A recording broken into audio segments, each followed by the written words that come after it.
Bonjour et bienvenue sur ce 35e épisode du journal d'une agoraphobe.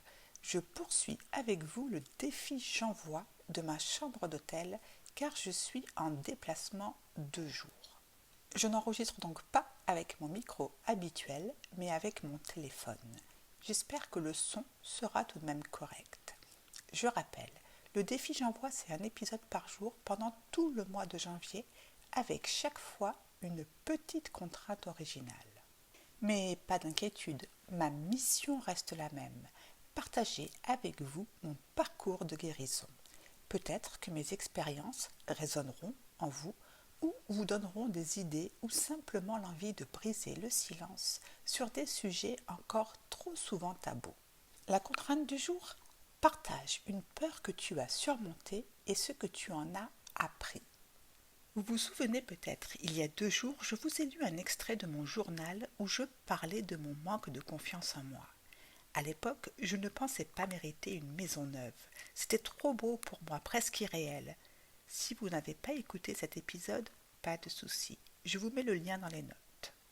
À l'époque, j'étais convaincue qu'un obstacle surgirait et m'empêcherait de réaliser ce projet. Et puis il y avait cette autre peur, celle de ne pas être à la hauteur. Imaginez-vous, je n'arrivais même pas à aller au village à 5 minutes à pied de chez moi, et là je m'embarquais dans un projet complètement fou, faire construire une maison excentrée avec le commerce le plus proche à 10 minutes de marche. Rien que d'y penser, je me demande encore comment j'ai osé. Et pourtant, cette peur, je l'ai surmontée, pas pour moi, mais pour ma fille. Là où nous vivions, elle devait prendre 3 bus et perdre 2 heures pour se rendre à son lycée. Ce n'était pas vivable. Alors j'ai fait le choix de m'éloigner de mes peurs et de tout mettre en œuvre pour rendre sa vie plus simple. En réfléchissant à la contrainte d'aujourd'hui, j'ai réalisé quelque chose d'important. Cette peur-là, comme tant d'autres, je ne l'ai pas surmontée pour moi. Je l'ai surmontée pour quelqu'un d'autre. En relisant mon journal, j'ai vu ce schéma se répéter. Des peurs affrontées, mais toujours pour les autres ou pour des obligations extérieures, comme un repas d'affaires auquel je n'avais aucune envie d'assister. Alors aujourd'hui, je me pose une question.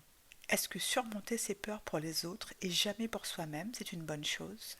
Est-ce que ma guérison n'a pas pris plus de temps à cause de ça?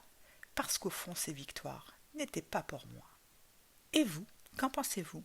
Est-ce que vous aussi, vous remarquez que vous faites souvent les choses pour les autres plutôt que pour vous-même? Si c'est le cas, je serais ravie d'échanger avec vous sur ce sujet.